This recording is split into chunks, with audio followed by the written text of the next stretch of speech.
On a tous connu ça, non? Le projet qui démarre avec plein d'enthousiasme et qui, 6 mois plus tard, s'enlise complètement dans des procédures sans fin, les réunions s'enchaînent et plus personne ne sait vraiment pourquoi on fait les choses.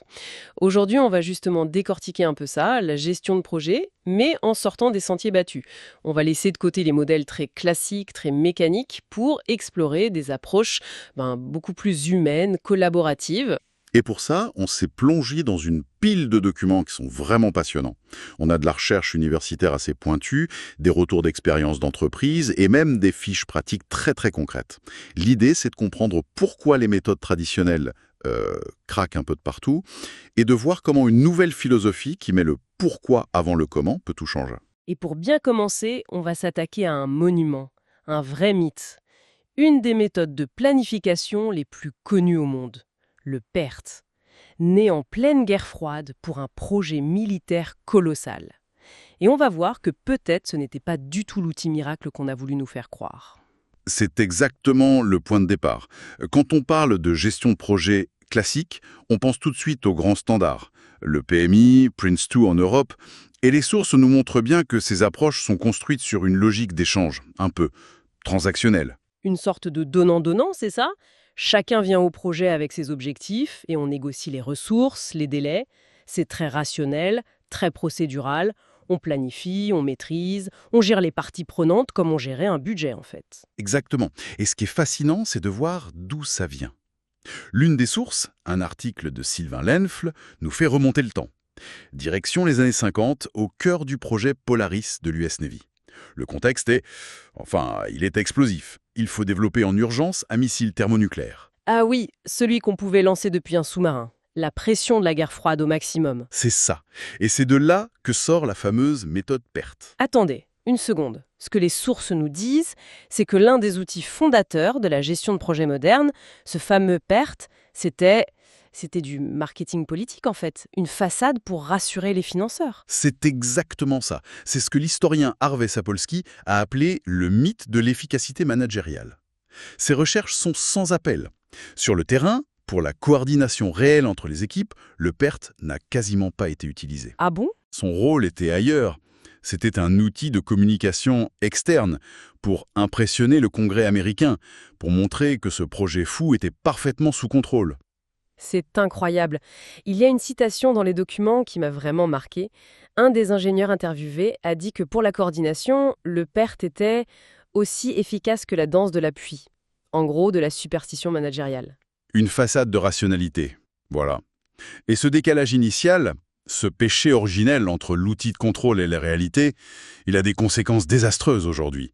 Un auteur, Frédéric Touvard, parle du projet comme d'un objet anxiogène. Hmm. Dans un monde qui va toujours plus vite, on se raccroche à une standardisation à outrance, héritée du taylorisme. Mais ça nous fait perdre la vue d'ensemble, la vision système. À protéger son territoire, et au final, ça crée ce que j'appellerais le syndrome de la tour de contrôle.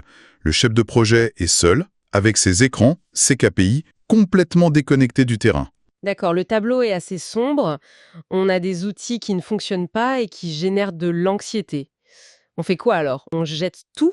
On navigue à vue? C'est là que ça devient constructif. Les sources proposent une alternative, un changement de perspective radical. Elles appellent ça le management par enjeu. L'idée est simple, mais puissante. Au lieu de piloter par les tâches, le quoi, on pilote par les finalités, par le pourquoi. C'est un peu comme la différence entre construire un bateau et vouloir traverser l'océan. L'approche classique se concentre sur les plans du bateau, les clous. L'approche par enjeu se demande comment on atteint l'autre rive en sécurité. Ça ouvre le champ des possibles. C'est une excellente analogie. La question centrale, ce n'est plus quelles sont les tâches à faire, mais si ce projet est une réussite, quel sera l'effet utile généré et pour qui? Et ça, pour les projets d'innovation où les cibles sont mouvantes, ça évite de s'enfermer dans un plan rigide qui sera de toute façon obsolète en 3 mois. Ce qui m'a frappé dans les fiches pratiques, c'est à quel point un simple détail de langage peut tout changer. La sémantique. Pour formuler un enjeu, on nous conseille d'utiliser le participe passé. Au lieu de dire « rédiger un rapport d'audit », qui est une tâche, on dira « le rapport d'audit approprié et utilisé par mon client ». C'est un état final, une valeur créée. Absolument. On passe d'une obligation de moyens, cocher une case à une obligation de résultat. Atteindre collectivement une finalité qui a du sens. Ça change complètement l'engagement des gens. La théorie est très séduisante, c'est sûr. Mais en pratique, comment on fait? On ne peut pas juste décréter. À partir de maintenant, on manage par le pourquoi. Ça ne marche pas comme ça, j'imagine. Non, et c'est le cœur de la méthode Lean.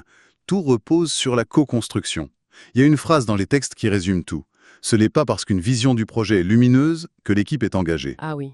C'est surtout parce que l'équipe a vécu l'expérience de co-construction de la vision du projet que se crée l'engagement. L'engagement ne vient pas de la beauté de la cible, mais du chemin parcouru ensemble pour la définir. Ça implique donc qu'il y a un processus, une méthode pour faire émerger cette vision commune. Oui, et ça soulève une question cruciale, le rôle de l'animation. Le facilitateur ou l'animateur devient la clé de voûte. Son rôle, ce n'est pas de donner les réponses, mais de créer un espace de dialogue et de confiance. Un espace où les réponses peuvent émerger du groupe? C'est ça. Il doit gérer les jeux de pouvoir, s'assurer que la parole du stagiaire a autant de poids que celle du directeur pendant l'atelier. Sur le papier, c'est idéal. Mais concrètement, comment on gère la présence d'un N+2 qui a une opinion très arrêtée et peu de temps à perdre? Ce n'est pas un vœu pieux. C'est une objection très juste, et les textes y répondent. La solution, c'est l'alliance critique entre l'animateur et le sponsor du projet. Le sponsor, c'est celui qui porte la légitimité stratégique. L'animateur, lui, est le garant du processus. L'un sans l'autre, ça ne marche pas. L'animateur doit, comme le dit un des textes, pousser sans bousculer et modeler sans manipuler. C'est un art. D'accord, je vois, et les fiches pratiques décrivent des étapes très claires. D'abord, la préparation. Un petit groupe de 8 à 15 personnes, des volontaires pertinents. Et le cadre est important, hein, en cercle, sans table pour casser les barrières. Ensuite vient le moment clé. Formuler l'enjeu principal, l'enjeu leader. Chaque participant écrit sa vision sur un post-it, en silence. Puis le groupe partage et synthétise collectivement pour arriver à une seule phrase. Et une fois qu'on a cette étoile polaire, cet enjeu final, on travaille à rebours. En partant de la fin, l'équipe se demande, pour atteindre cet état final, quel enjeu juste avant doit être sécurisé? On décompose le chemin en sous-finalités. C'est ça. Et la quatrième étape est à mon sens celle qui ancre vraiment l'engagement. Nommer les porteurs d'enjeux. Pour chaque enjeu, quelqu'un se porte volontaire pour en être le gardien. Ça, c'est un point clé. Les textes précisent bien. On ne parle pas de responsable de la tâche, mais de gardien de la finalité. La nuance est énorme. Ce n'est pas forcément la personne qui fait le travail, mais celle qui s'assure que le résultat est atteint. Dernière étape, c'est de créer les rituels du projet. C'est un concept vraiment puissant. Les sources distinguent deux types de rituels. D'un côté, les rituels de contrôle. Ils sont nécessaires, descendants, ils sécurisent le projet.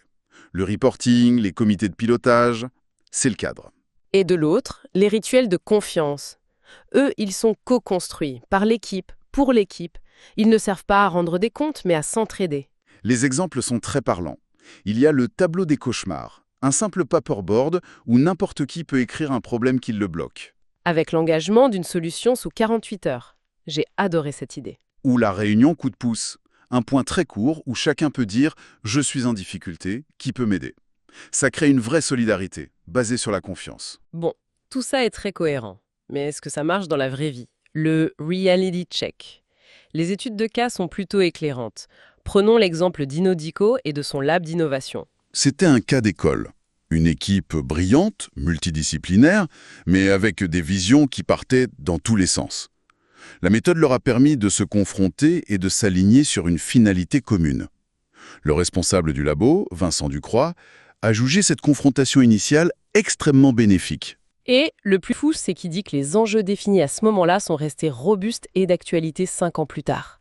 5 ans. Dans la tech, c'est une éternité. Et j'adore le détail de l'outil. Pas un logiciel complexe, mais un simple poster avec les enjeux affichés dans le couloir, pour en discuter à la machine à café. Blalp, pilotée par Valérie Chanal, confirme cette puissance.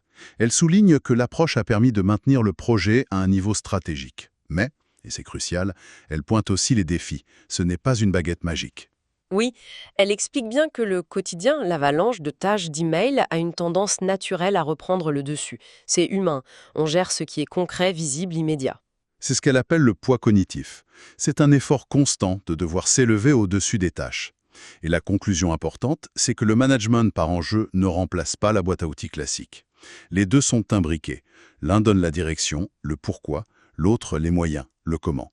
Ok, si on résume, on est parti d'une critique assez radicale des méthodes classiques, avec cette histoire folle du PERT. On a vu comment cette culture du contrôle pouvait générer de l'anxiété, et de là, on a exploré une alternative qui remet la co-construction du sens au cœur du réacteur. Le message central, c'est vraiment un basculement. Passer de la gestion de tâches à l'atteinte de finalités partagées. Passer du contrôle à la confiance. Et surtout, passer du conflit qu'on essaie d'éviter à la confrontation constructive qui devient un moteur. Pour finir, il y a une idée dans les sources qui invite à la réflexion. On y parle des différentes postures que peut prendre quelqu'un qui accompagne un projet. Le formateur, le soignant, le maïeuticien. Ça amène une question à méditer. Quand on participe à un projet, quelle posture on adopte, nous, instinctivement? Et si le rôle le plus puissant n'était pas d'apporter des réponses, mais, comme le suggère un des textes, de créer une absence, c'est-à-dire un espace de confiance, un vide fertile, où l'équipe peut enfin trouver sa propre voie et se révéler à elle-même.